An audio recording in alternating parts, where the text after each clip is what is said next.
Assalamualaikum warahmatullahi wabarakatuh. Kami dari kelompok 4 akan mempresentasikan materi mengenai teori kepemimpinan.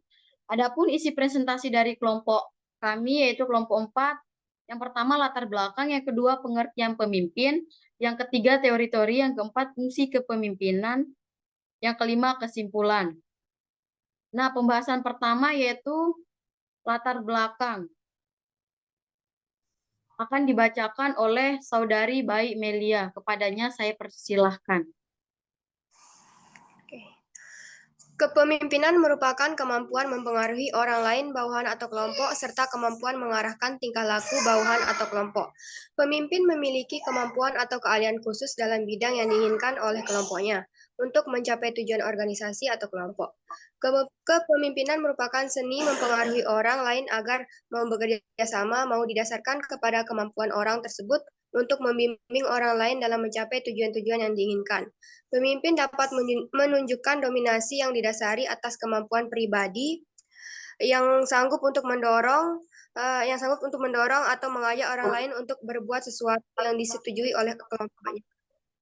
Selanjutnya yaitu pengertian kepemimpinan menurut para ahli akan dibacakan oleh Amalia Saripah.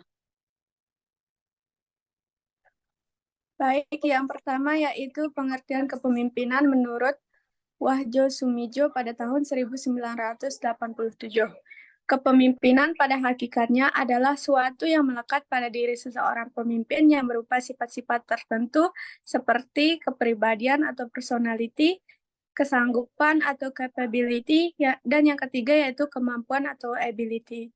Kepemimpinan juga sebagai rangkaian kegiatan atau aktiviti pemimpin yang tidak dapat dipisahkan dengan kedudukan posisi serta gaya atau perilaku pemimpin itu sendiri.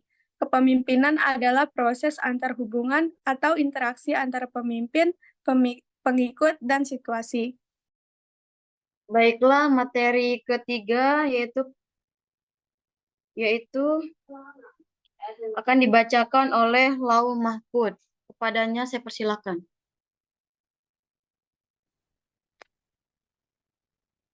Pengertian kepemimpinan menurut Moegiono 2002. Memandang bahwa leadership tersebut sebenarnya sebagai akibat pengaruh satu arah. Karena kepemimpinan mungkin memiliki kualitas-kualitas tertentu yang membedakan dirinya dengan pengikutnya. Para ahli teori sukarela cenderung memandang leadership sebagai pemaksaan atau pendesakan, pengaruh secara tidak langsung, dan sebagai sarana untuk membentuk kelompok sesuai dengan keinginan pemimpin.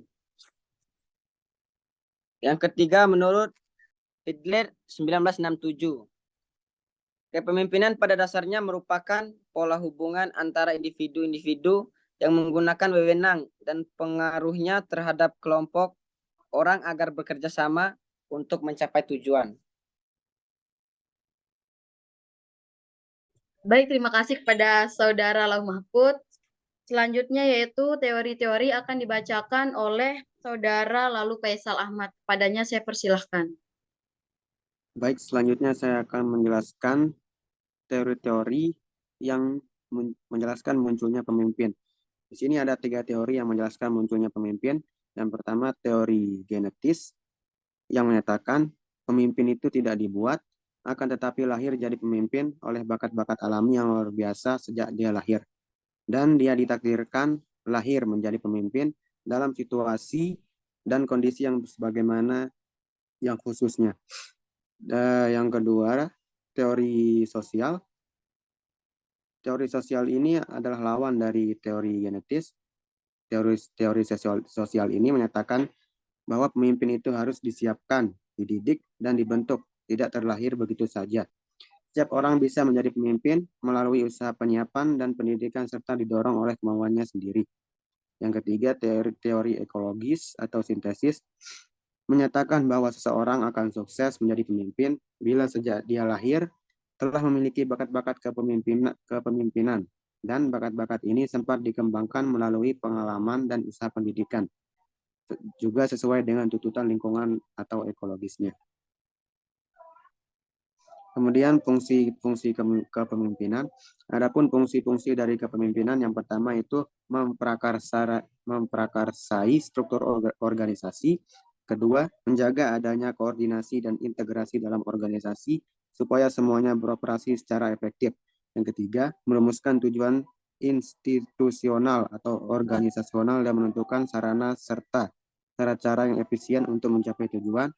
Yang keempat, mengatasi pertentangan serta konflik-konflik yang muncul dan mengadakan evaluasi.